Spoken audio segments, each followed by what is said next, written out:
근데 이제 중국도 이제 그 정도까지는 아니어도 어쨌건 민법과 상법, 회사법에서 보호하던 걸로 부족하니까 민간기업 촉진법이라 그래서 딱 워딩이 그렇게 정해져서 나왔어요. 그게 지금 아마 이제 내년 3월에 전인대의 추인을 받게 되면 이것도 시행이 됩니다. 우리가 제일 관심 가지는 건 이거죠. 이건 이제 국가를 경영하는 그리고 이제 방향은 맞는데 융자에서 투자로 자본시장입니다.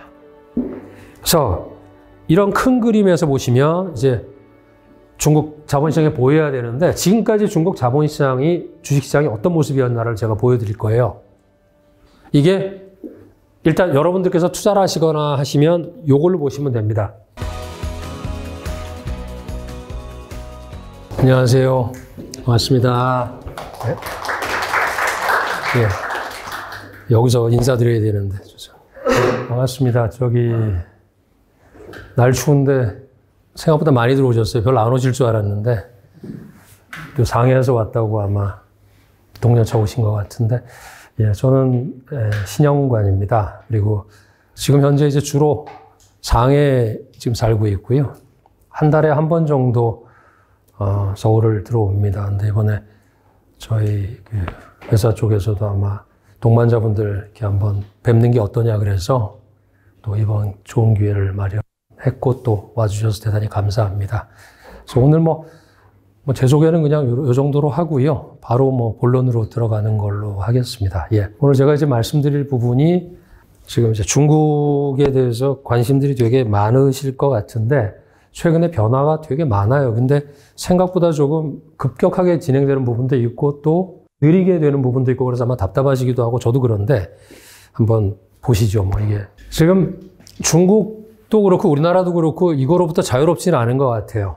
이런 리스크라 그럴까요? 아니면 영향이 엄청난데 거기서 아마 제일 큰 영향을 주고받는 게 우리나라하고 중국인 것 같아요. 그래서 그걸 갖다 제 나름대로 이제 쭉 요약을 한 건데 중국은 지금 글로벌 분업 시스템이 해체가 되고 경제적으로 냉전이 지금 몇 년째 지속되고 있죠. 그러면서 이 친구들도 지금 갈피를 못 잡는 것 같아요. 근데 제가 이해하는 선에서는 중국은 2012년부터 이거를 준비를 해왔습니다. 그러니까 2012년이 어떤 해냐면 시진핑이 사실상 이제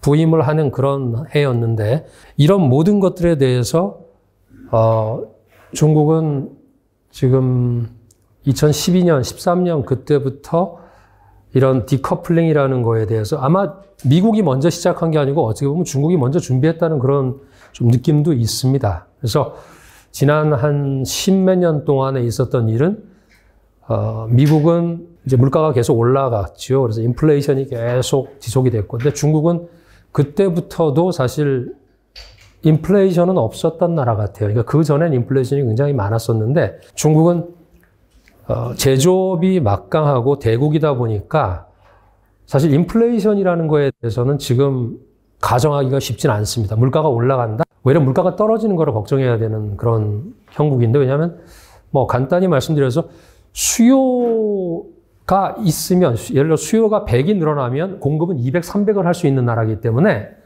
이해되십니까?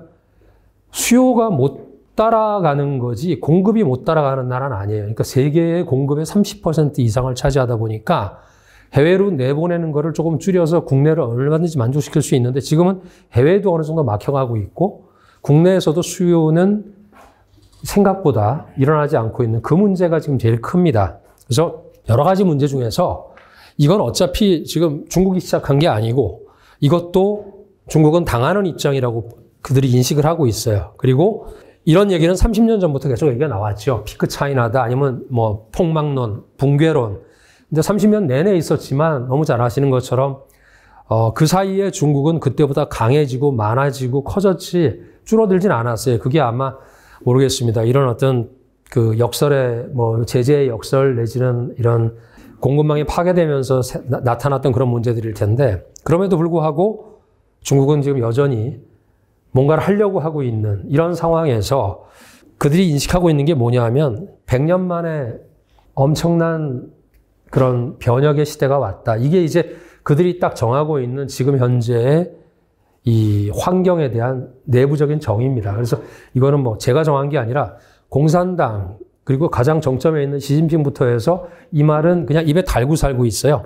이게 100년 만에 변국, 변혁이다 해서 바이네웨 여수다 비엔주의라는 말로 해서 애들이 얘기를 하고 있는 건데 이거는 그 100년의 기준은 아편전쟁이 있었을 때로 보는 사람도 있지만 실질적으로 1900년에 왜 8개 연합군이 북경을 침공을 하잖아요. 그래서 우리가 잘 알고 계시는 뭐 이화원이다 아니면 원명원이다 이런 것이 파괴가 됐지 않습니까? 그때부터 계산을 하는 사람들이 많아요. 그래서 그 이후에 외세와의 이런 본격적인 싸움이 시작이 된 거, 그게 100년 전부터 시작이 됐다. 100년 전에 있었던 것이 이제 다시 시작이 됐다. 이런 인식입니다. 그러니까 굉장히 우리가 생각하는 것보다 그들은 위기의식을 더 심각하게 가지고 있는 것 같아요. 그렇게 해서 모든 것을 준비하고 있다. 이렇게 보시면 될 것 같아요. 그래서 그것을 준비하고 있는 그 내용들이 20대 회의가 언제 있었냐 하면은 아시는 바와 같이 금년 7월에 있었어요. 그죠?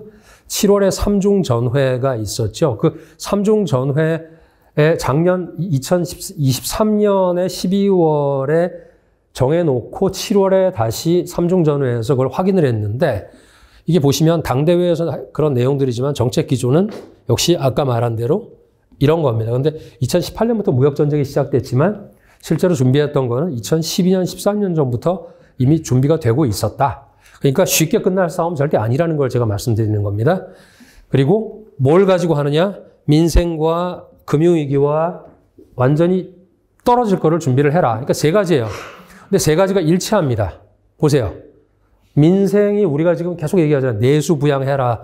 재정정책 끌어올려야 된다. 우리는 이제 최근에 많이들 얘기했지만 이미 가지고 있었던, 그러니까 20대 정책 작년 말부터 해서 7월에 중앙정치국 회의하고 할 때부터 있었고 금융위기 방어할 준비해라. 그리고 완전히 찢어질 준비를 해라라는 거는 계속 반복적으로 얘기를 하고 있습니다. 이게 결국 키워드로 보면 세 가지입니다.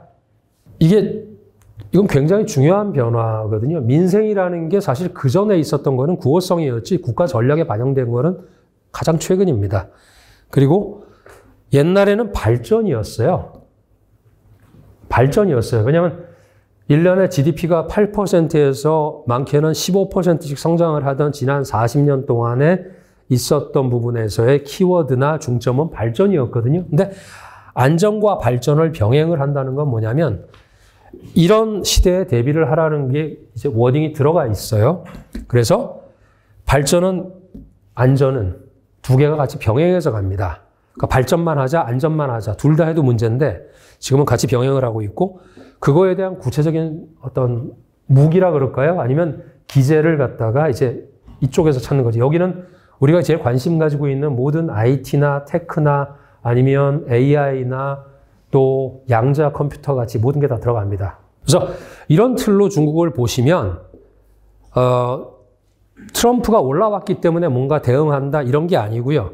이미 꾸준히 가고 있는데 중국이 저거는 사실 국가 전략이라는 게 이게 뭐 비유적으로 말씀드리면은 정권이 바뀐다 그래서 뒤집어질 수 있는 게 아니고요. 저기는 정권이 바뀔 일도 없잖아요. 여러분 잘 아시다시피.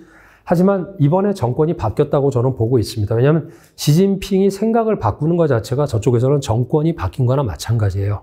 그래서 이런 중요한 것들이 앞으로 정책에서도 계속 확인이 될 텐데 완급 조절, 템포 조절만 조금씩 있을 겁니다. 그래서 어떤 게 더 중요하냐, 어떤 게 더 조금 뒤쪽으로 가야 되느냐는 아마도 내부적인 필요와 외부적인 어떤 도전 아니면 뭐 방어를 하기 위한 아니면 자기들이 공격할 때도 있겠죠. 이런 거에 따라서 선후 관계는 바꿀 수 있고 시간은 조절하겠지만 이거는 그냥 이대로 갈 겁니다. 그래서 이게 이미 5년에서 10년을 결정하는 그런 이 큰 국가 전략이기 때문에 이게 금방 바뀔 가능성은 없다고 봐요. 그러니까 여기서부터 시작을 해야 됩니다. 그래서 중국이 사실 가장 부족한 게 뭐냐면요.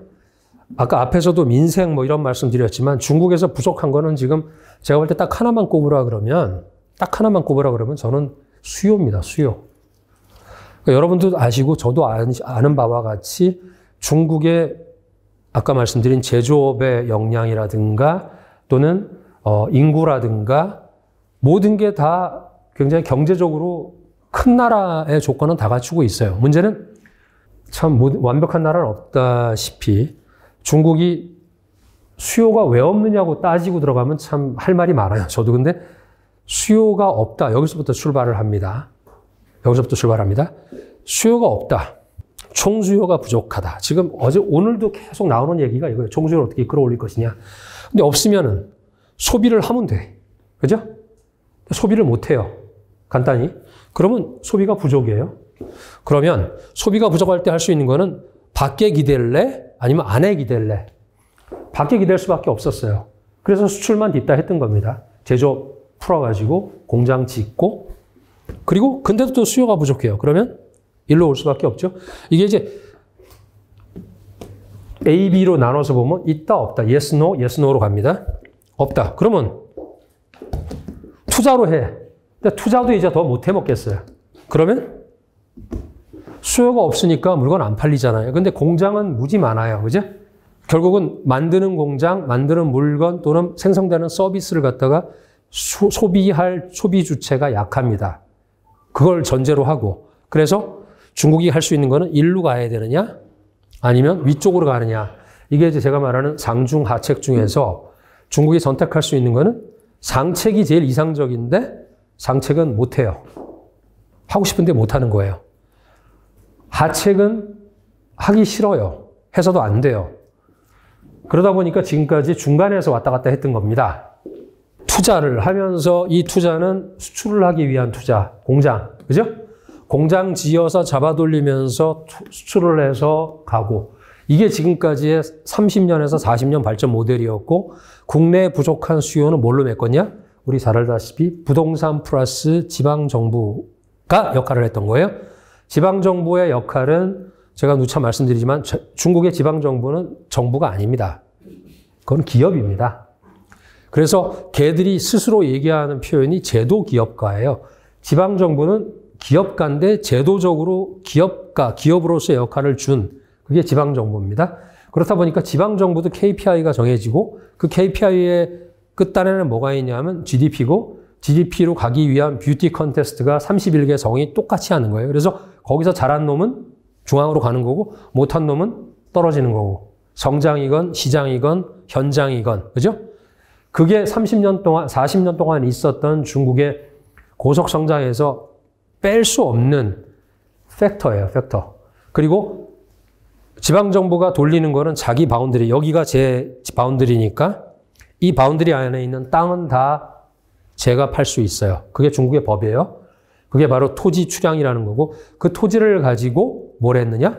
팔고 누구랑? 부동산 개발업자랑 같이 결탁을 해서 결탁이 아니죠. 필요했었죠. 그죠? 해서 여기에 공장을 질 건데 너는 그럼 이 공장도 개발하지만 옆에 상업용 시설, 주거용 시설 다 줘. 그럼 그 왕커가 됐건 완다가 됐건 들어와서 짓죠. 그래서 완다 광장이라고 중국 가면 곳곳에 있습니다. 그죠? 이런 것들이 또 문제가 됐던 헝다 이런 애들도 보면 아파트도 짓지만 쇼핑몰 엄청나게 줘요. 그리고 걔네들은 여기서 돈 버는 거고 지방정부는 이걸 개발시키면서 시골에 있는 사람을 유입을 시켜서 도시화가 진행이 되는 거고 이 큰 그림에서 아까부터 제가 큰 그림부터 말씀드린 게 중국은 이렇게 해서 이렇게 하는데 얘들은 필요 충분 조건은 없어요. 그냥 필요한 조건 그리고 그 필요 충분 조건으로 가는 과정에 있었기 때문에 여기서부터 출발입니다. 근데 왜 이게 부족할까에 대한 문제. 왜 총수요가 부족할까? 왜 유효 수요가 부족할까? 중국은 원래가 사회주의 국가, 공산주의 국가죠. 공산이 뭡니까? 공동의 재산이잖아요. 그러니까 내가 백성이고 내가 노동자면 내가 벌어들일 수 있는 수입은 노동소득밖에 없어요. 그 노동소득의 한 주머니가 있는데 우리 아버지가 물려받은 거는 없어요. 왜? 우리 아버지 시절에는 그때는 다 공산체제였으니까. 그리고 사유재산이라는 게 인정 안 될 때니까 재산성 소득은 없어요. 한 주머니가 없는 거예요. 그래서 이쪽 주머니만 가지고 하다 보니까 수요에 소비를 할 수 있는 게 아니라 저축을 하고 집 사기 위해서 노력을 해야 되고 집 살려면 대출을 엄청나게 받아야 되고 그게 14억에 이 어깨에 막 짓누르고 있는 거예요. 대출을 받은 사람이 아마 최근에 정책을 좀 보신 분들은 아시겠지만 중국에서 대출을 받은 가구 수가 5천만 가구입니다. 곱하기 3, 곱하기 4 할 때마다 뭐 1억 5천만이냐 아니면 2억이냐의 그런 인구의 그 부채 부담이 느껴지시죠? 이거는 지금 현재 남아있는 거고요. 초기에 받았던 사람이나 대출을 안 받고서 집을 살 수 있는 사람은 빼고 그러면 지금 현재 부채를 가지고 있는 사람이 1억 5천에서 2억인데 이 2억은 누구냐면 경제활동 인구겠죠. 그죠? 70 먹은 노인네가 집 사지는 않아요. 그죠? 20살 미만의 아이들도 집 사지 않아요. 그런 애들은 집 사면 아버지가 사주겠죠. 결국은 경제활동을 가장 탄탄하게 하는 이 인구층에서 그런 부담을 지고 있다 보니까 얘네들이 가뜩이나 소비할 돈이 없었는데 집 사는데 하다 보니까 이게 이제 눌리는 거예요. 그러니까 유효수요, 총수요가 없는 상황에서 일로 끝단으로 계속 가고 있었던. 근데 얘가 좋았고 얘도 충분히 잡아 돌릴 수 있던 시절에는 두 개가 이 양바퀴 역할을 했습니다. 근데 아까 말씀드린 디커플링 그리고 미국의 어떤 관세, 트럼프 행정부 시절에 2018년부터 시작됐죠. 그리고 유럽도 최근에 그렇게 하고 있고 그러다 보니까 지금 중국의 수출이 가는 곳은 1위가 어딘지 아시죠? 동남아 쪽이잖아요. 동남아로 가서 유럽으로 가거나 미국으로 가는 루트를 개척을 한 겁니다. 1대1로 국가들이라든가. 얘들은 굉장히 전략적이에요. 지금 오늘 바꾸고 2018년 그때부터 바꾼 게 아니라 점진적으로 다 수출 다변화, 해외 나가는 거 출해라고 얘들이 표현을 하는데 해외로 나가서 공장을 짓고 그걸 진작부터 했습니다. 그럼에도 불구하고 바깥쪽에 힘이 너무 세지다 보니까 지금 이쪽으로 가고 있는 거예요. 이게 지금 전체적으로 봤을 때 중국은 상책으로 가기를 원하지만 현실적이지 않아요. 이거는 너무도 비참하고 이게 98년도에 했었던 거예요. 주용기 총리라고 이 당시에 3천만 명을 갖다가 하강, 즉 실업자를 만들고 개혁을 해보려고 했었지만 그 부담을 오롯이 정부가 다시 지게 됐었습니다. 그런 트라우마가 있기 때문에 일로 가지 않고 여기서만 왔다 갔다 했던 거예요. 이거는 중국의 입장에서는 필요하고 반드시 해야 되는 일이었습니다. 어쨌건 지금은 여기서 일로 가고 싶어 하는 그 과정인데 여기에서 우리가 지금 최근에 계속 얘기하고 있는 재정정책 들어와야 되고 또 새로운 통화정책을 갖다 끼워박았고 그 끝단에는 뭐가 있느냐? 부동산 시장을 대체하려고 하는 게 자본시장이잖아요. 그죠? 많이 들으셨을 거예요. 근데 왜 걔들이 그런 소리를 할까에 대한 이해를 지금 제가 드리기 위해서 지금 이런 설명을 드린 겁니다. 부동산으로 갈 수 없고 지방정부를 더 이상 그런 식으로 다른 식으로 활용을 해야 되지 그런 식으로 활용할 수 없기 때문에 근데 이 상향은 여기에요. 이게 미국식입니다. 이 사람들이 만들려고 하는 거는 미국이에요. 소비주도해서 지금 소비가 55%내 실제 경제 GDP에 참여하는 부분은 55%네 그러지만 실제로 38%예요. 그러니까 미국처럼 70에서 80%를 만들고 싶지만 원천적으로 이게 없고 이걸 누가 가지고 있어요? 국가가 가지고 있는 거예요. 국가의 모든 돈과 쓸 수 있는 권리와 능력이 국가에 있는 거죠. 그래서 지금 제가 중국을 보는 또 하나의, 이건 아마 가장 압축적으로 표현드릴 수 있는 건데 78년에 개혁 개방을 하고 나서 중국에 조금 전에 말씀드린 그런 변화가 있었어요. 그 이후에 최대의 변화가 지금 지난달에 있었다고 보시면 되는데 그게 지난달에 있었던 게 아니라 이미 20차 당대회와 20기 3중전회에서 결정이 됐던 겁니다.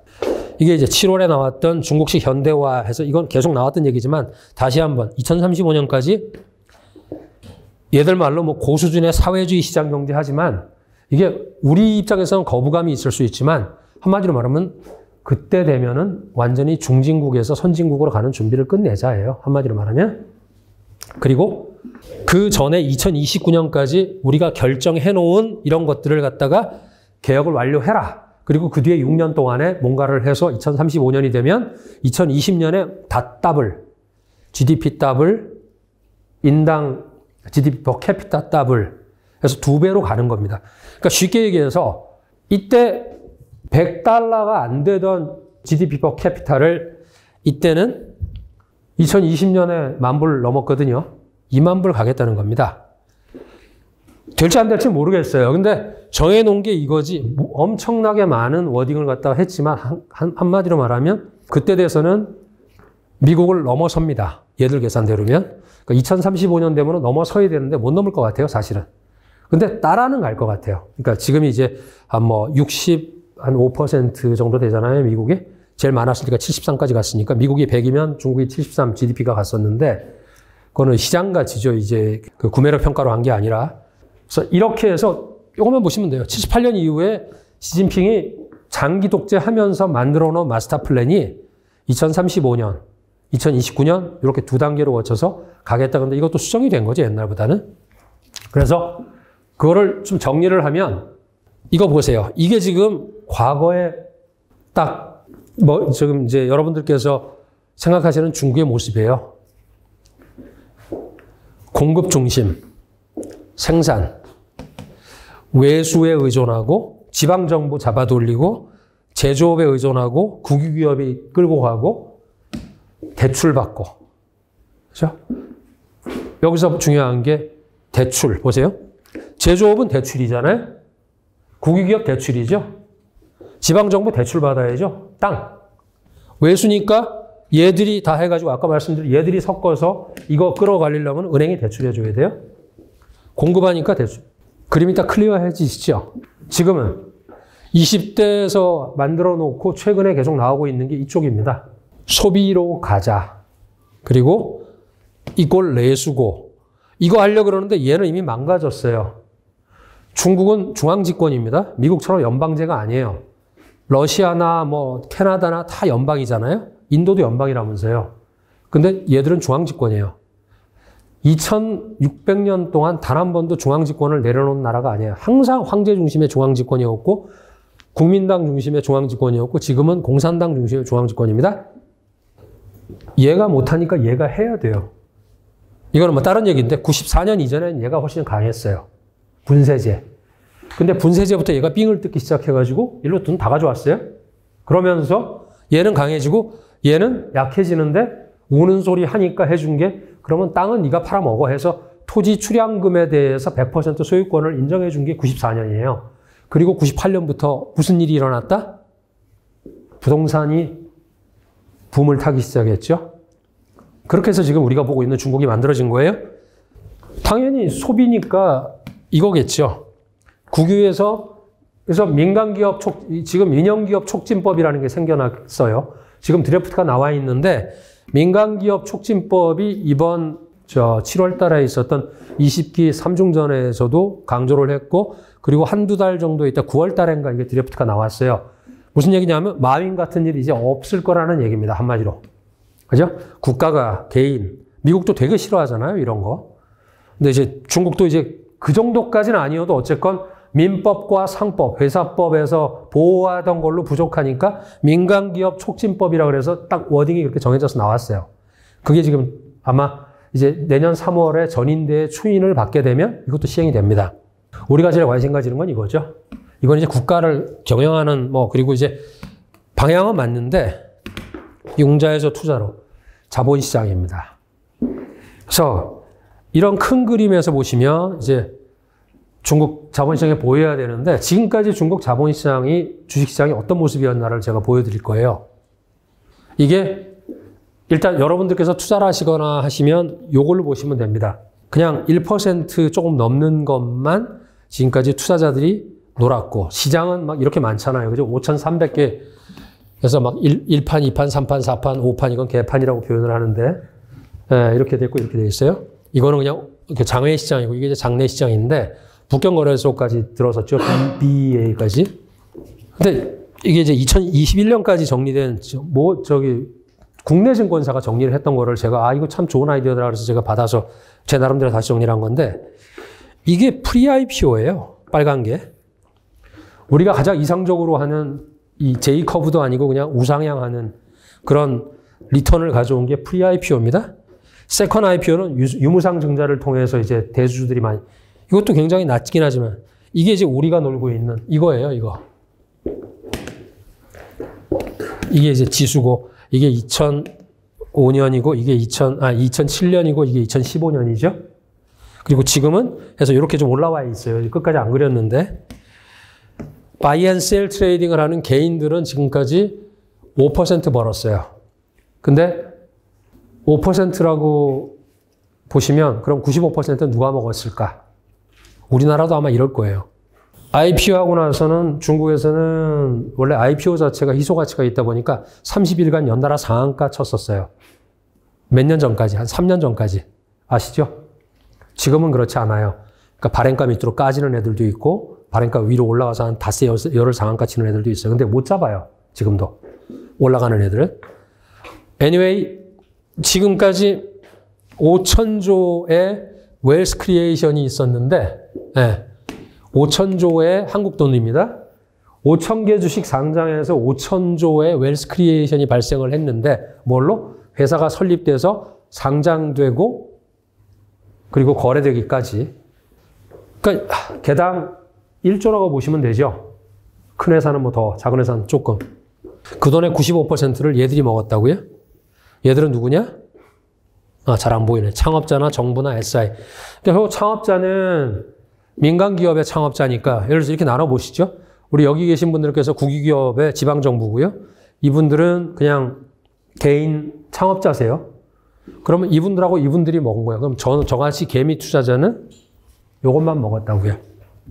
이게 중국의 큰 틀에서의 모습인데 이건 우리나라도 비슷할 것 같아요. 왜냐하면 고속 성장기에 우리나라 역시도 프리-IPO 단계에 들어갈 수 있는 사람들은 극소수였고 들어간 사람들은 무조건 먹었겠죠. 스마트머니. 이것도 안 되고요. 이거는 증권사나 아니면 큰 손들이 먹어가는 거고 우린 여기 있었던 거예요. 근데 이걸 갖다가 나누면 1,000원 정도 될 거예요. 아마 RMB로. 인당. 그러니까 33년 동안에 세렌바에 트레이딩을 해가지고 돈 번 거는 한 20만 원 정도 된다. 인당. 그렇게 보시면 될 것 같아요. 근데 이게 지금까지의 저 시장의 모습이었기 때문에 사실 외국인 기관 투자자들이 들어가서 할 수 있는 것도 2020년, 21년까지 말고 그 뒤에나 그 전에는 제한적이었던 것 같아요. 그것도 좀 이따 말씀드릴게요. 네. 이 표까지는 충분히 이해되시죠? 지금 현재 시가총액이 100조입니다. 마침 딱 이제 오늘 제가 확인을 못 했는데 엊그제까지 100조에서 왔다 갔다 했고 그걸 이제 9월 달에 이 난리가 났던 것도 여기 들어가 있고요.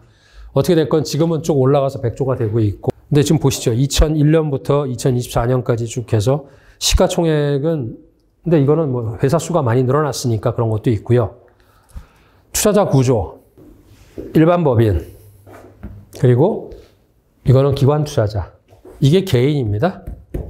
그리고 개인은 이렇게 나눠보시면, 물론 외국인 개인은 여기 안 들어가 있어요. 저는 들어가 있을 것 같아요. 저는 거기에 뭐 계좌가 있으니까.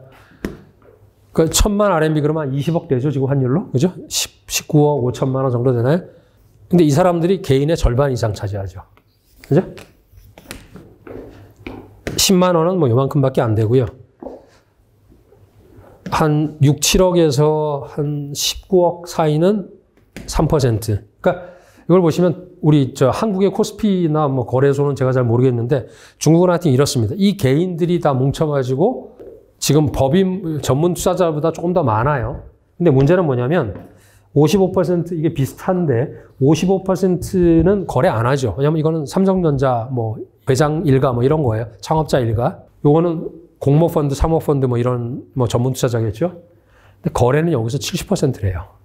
중국은 데이 트레이딩 안 되잖아요. 오늘 사서 내일 파는 시장이거든요. 그럼에도 불구하고 개인들의 변동성이 이게 한 3, 4% 가지고서 하루의 거래량의 거의 7, 80%를 개인들이 왔다 갔다 하니까 뭐 이론적으로 따지면 얘들은 한 일주일 가지고 있으면 여기서는 그 다음날 파는 거죠. 여기서 변동성이 발생을 합니다. 외국인 지분입니다. 외국인 지분은 3% 조금 넘어요. 최고일 때도 4% 조금 넘었어요. 물론 이거는 뭘 기준으로 하냐에 따라 다른데 유통시가입니다. 유통시가. 외국인이 가지고 있는 유통. 그리고 이거는 총 시가총액 3조 RMB가 안 돼요. 그러니까 한 500조, 550조 정도 되죠. 지금은 더 빠져가지고서 뭐 2조, 한 2조 한 3, 4천억 되니까. 그렇다고 보면 외국인에 의한 실질적인 시장이 이렇게 업다운이 있는 거는 크지 않아요. 그런데 외국인의 방향성에 대해서는 다들 참고를 합니다. 그걸 갖다가 이제 홍콩에서 들어오는 걸 갖다가 노스바운드 자금이라고 그러고 북경에서 상해에서 내려가는 건 사우스바운드라고 그러거든요. 그래서 이제 북상이냐 남하냐에 따라서 다르긴 한데 anyway 지금 현재 외국인 비중은 요 정도다. 그래서 한국은 지금 한 40은 안 되죠. 그래서 30, 한 7, 8% 되는 것 같은데 그러니까 외국인의 어떤 이 움직임이 크고 뭐 삼성전자나 큰 주식들도 움직이는데 중국은 외국인들이 건드릴 수 있는 시장이 아니에요. 결국은 국내 자금이 결정을 합니다. 보험사 자산 규모가 외국인보다 훨씬 커요. 여기 3조라고 하고요. 보험사는 얼마인지 보세요. 공이 하나 더 붙죠. 보험사가 주식 투자 많이 안 합니다. 보험업법으로는 30%까지 지금은 40인데 40%까지 할 수 있어요. 그러니까 삼성생명 자산의 40%를 주식에다가 할 수 있고 펀드에다 할 수 있는데 근데 다 그렇게 안 하거든요. 여기도 마찬가지입니다.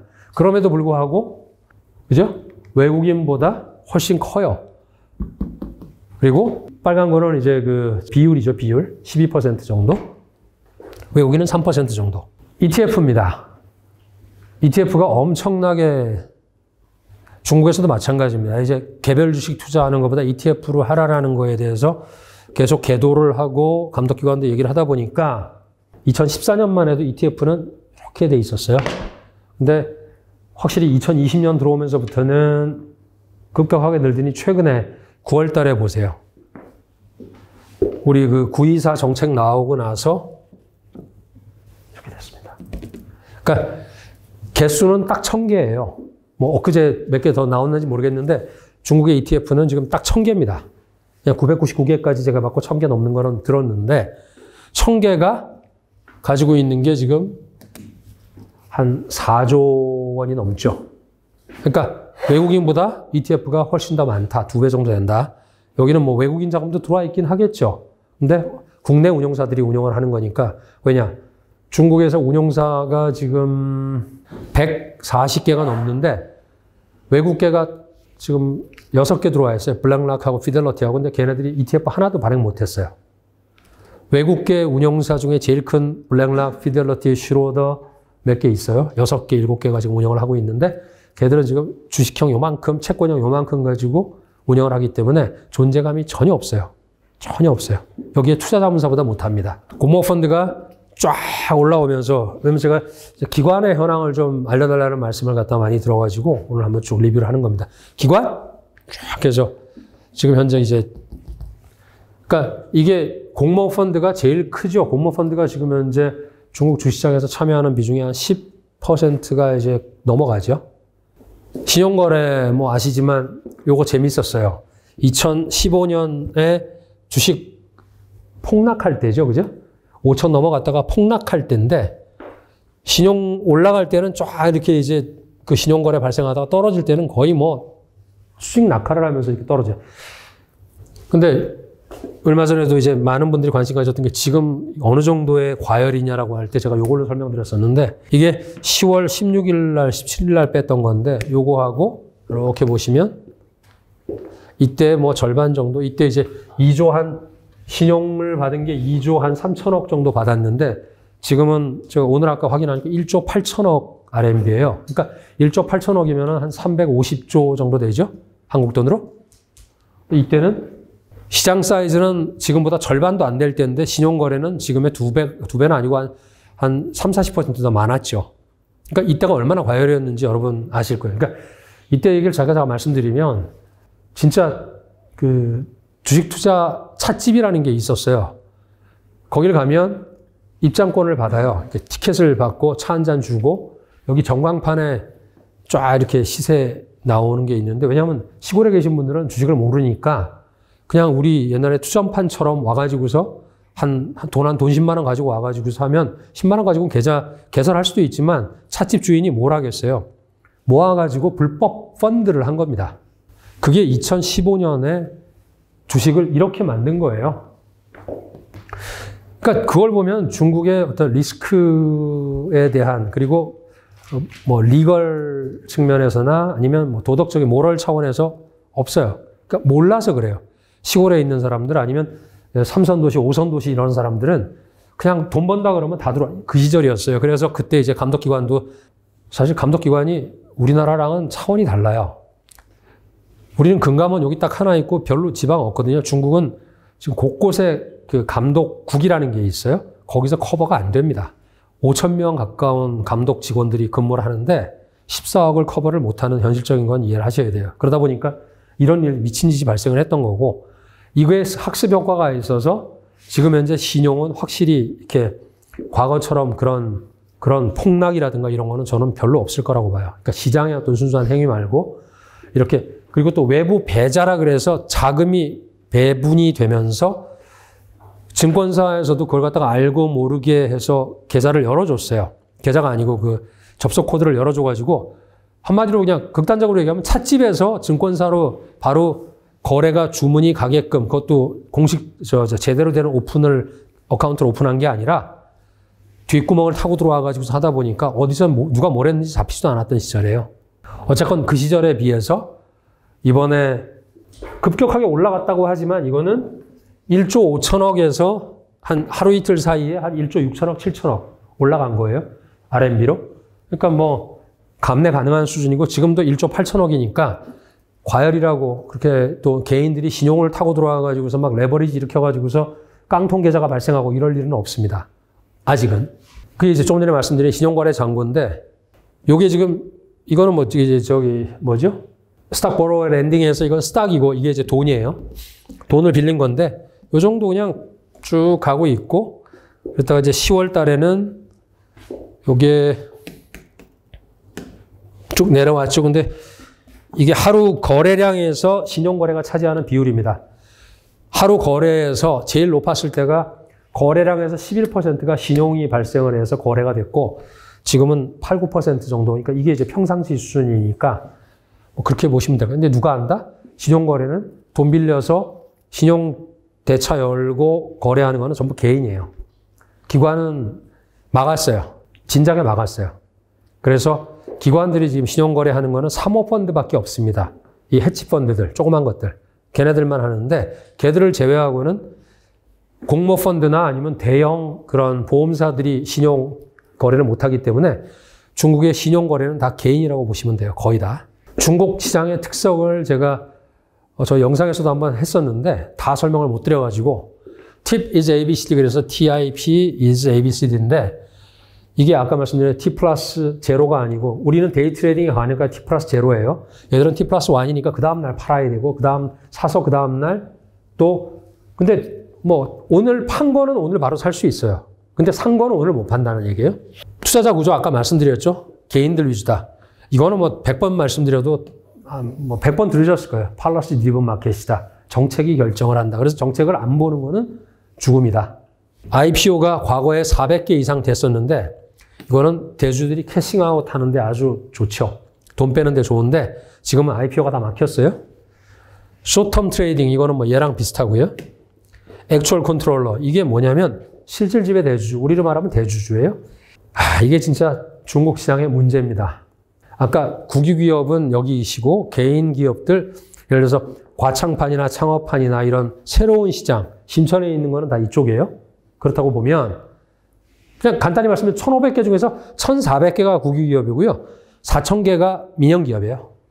그럼 이 4,000명의 지분이 창업자 지분이 38%라는 얘기입니다.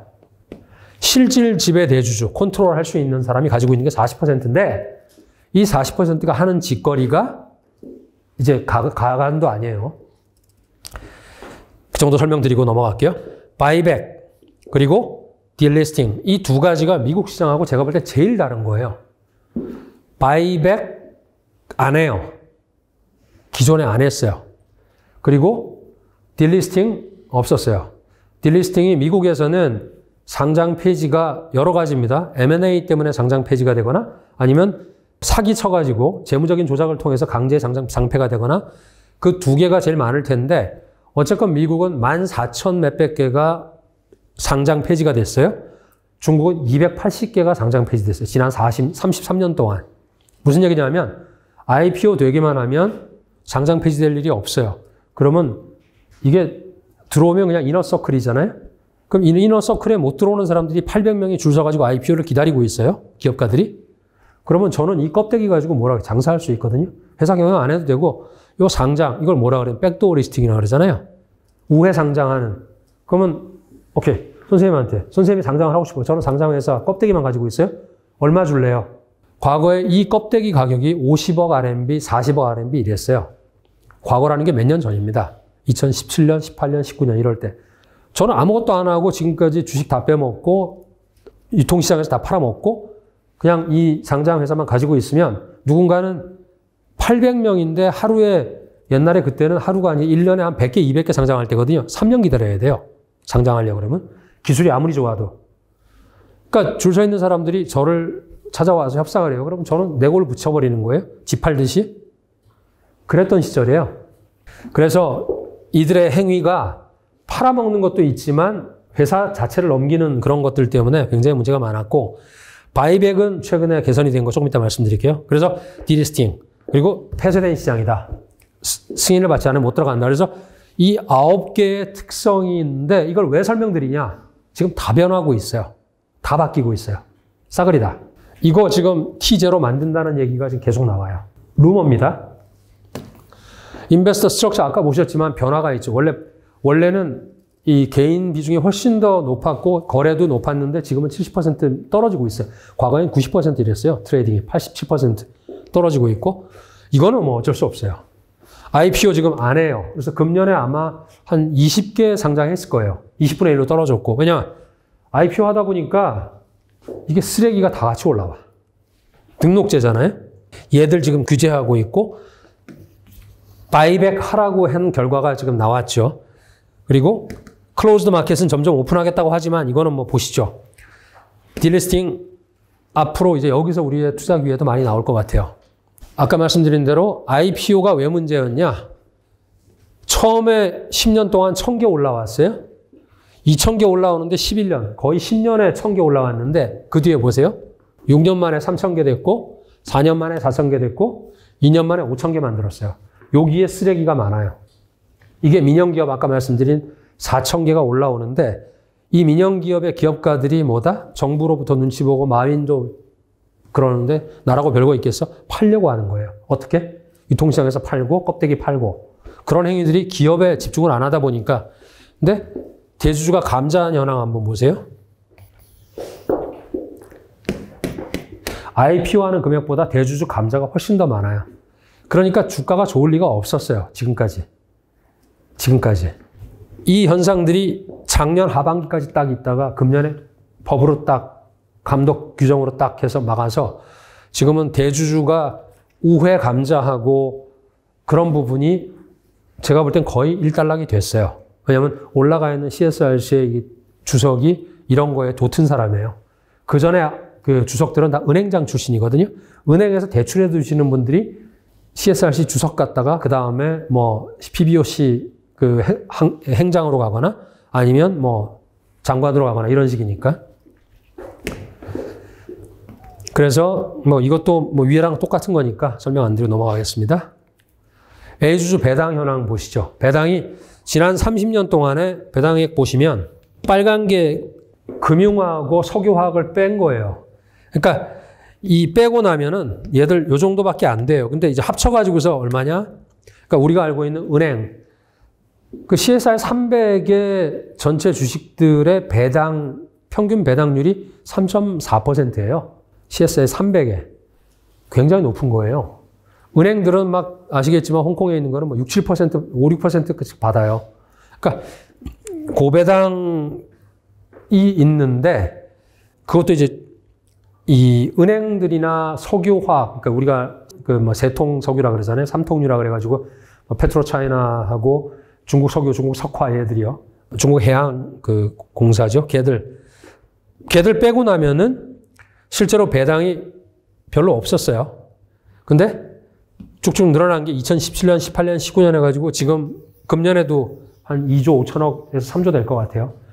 그럼 뭐냐면 500억 조예요, 500조. 그러니까 이렇게 쭉 늘린다는 건 뭐냐면 정책이 밀고 있는 거예요. 그래서 보시면 지난 33년 동안에 13조의 배당을 했는데 최근에 배당이 80%예요.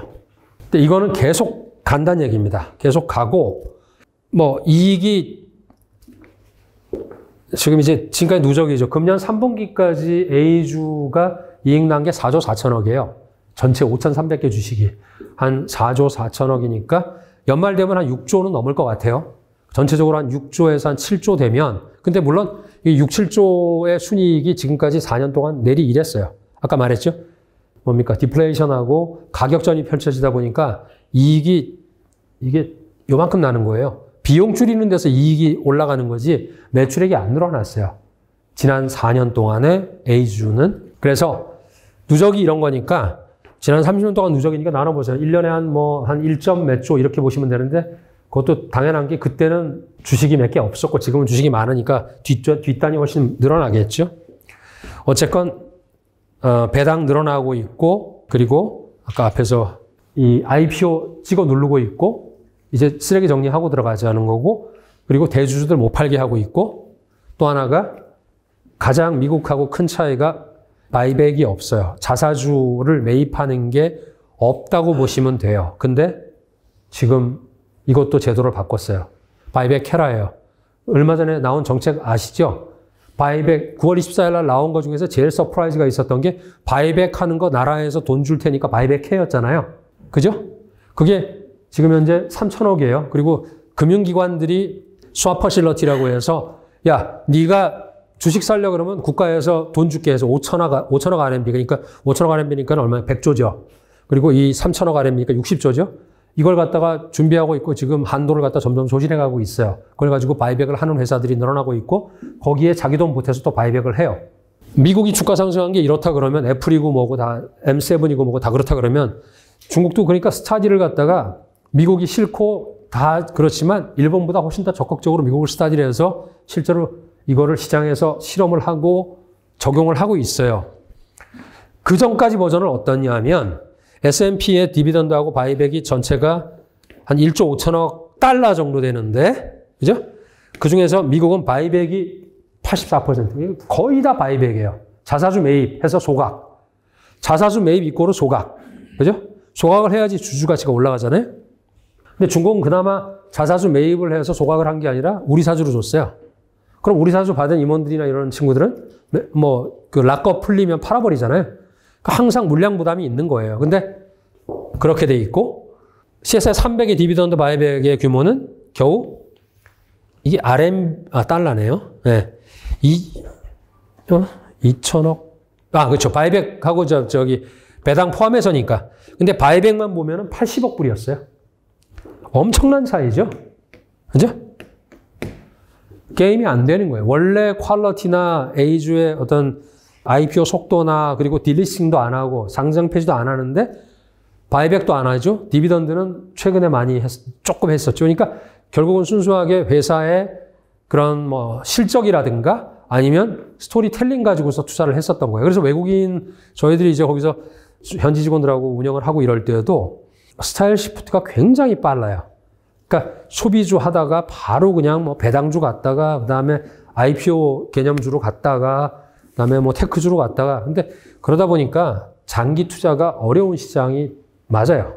중국은 그렇습니다. 근데 이제 이게 아까 말씀드린 대로 바이백을 해라라는 거 하고 장기 투자하고 주가 관리, 시가 관리라는 법이 나왔죠. 그래가지고 지금은 금년은 과도기라고 보면 이게 다 바뀌고 있는 그런 과정이에요. 그래서 미국하고 가장 다른 것이 아까 말씀드린 9개 중에서 가장 하기 힘들었던 부분을 제도화해서 만들고 있다. 그래서 제가 말씀드리는 거는 이게 이제 뭐가 다릅니까, 이게? 뭐가 다르죠? 사람은 같아요. 우사인 볼트 말고, 이 사람은 똑같은 사람이에요. 스타트 라인에서 100m에서 아시아 신기록 보여줘야죠. 중국에. 예, 왼발, 오른발. 맞습니다. 이게 좌에서 우로 해가지고 중국에서 제가 강의할 때는 이걸 얘기하면 사람들이 좋아하는 사람도 있고 조금 뜨뜨미지근 하니까 왜냐면 우에서 좌로, 좌에서 우로. 이게 참 재밌는 게 이 친구가 제일 젊었을 때 지금 30 몇 살, 이번에 저기 어디요? 런던 올림픽, 어디 올림픽, 파리 올림픽이었죠? 거기는 못 나왔어요. 부상당해가지고. 나이가 34인데 20대일 때 10초 06을 떼어가지고 아시아에서 그냥 조금 잘하는 정도였는데 발 바꾼 게 이때예요. 그죠? 오른발로 디딤하고 왼발로 치고 나가던 거를 코치가 이렇게 분석해보니까 너는 이쪽 발이 더 세 그래가지고 했는데 얘가 처음엔 죽어라고 거부를 했대요. 근데 바꿨어요. 그리고 나서 성적이 이때는 안 나왔어요. 그리고 10초 벽을 깨고 이거 지금 아시아 최고 기록이고 세계 4위라는데요. 제가 볼 땐 참 그래서 중국에다가 할 때 이거 꼭 써요. 니네도 오른쪽으로 가야 된다. 좌측 말고 우측으로 가야 된다. 그럼 이제 길게 설명 안 해도 걔들도 웃으면서 넘어가요. 지금 중국은 이런 상황에 있다고 저는 믿습니다. 그러니까 제가 꽤 길게 이렇게 중국 비즈니스하고 뭐 가서 사업 개척하고 그다음에 운영팀도 만들어가지고서 뭐 직접 하기도 하고 했었는데 아까 말씀드린 78년에 이후에 몇 번의 이런 트라이가 있었지만 지금이 제일 큰 변화를 가져가고 있는 시기 같아요. 어떤 측면에서? 투자 측면에서. 제조업이라든가 거시경제라든가 이런 거는 뭐 그 이제 토양이라 그러면 방법론이라든가 제도 측면에서는 이쪽으로 가고 있기 때문에 저는 봐야 된다고 봅니다. 투자를 하고 뭐 지금 당장에 안 하셔도 되고 아니면 하셨어도 좀 보수적으로 보시면 좋은데 이 바꾸는 과정에서 지금 여기 있는 것 같아요. 여기. 네. 그렇습니다. 오늘 뭐 이렇게 해서 마치도록 하겠습니다. 감사합니다.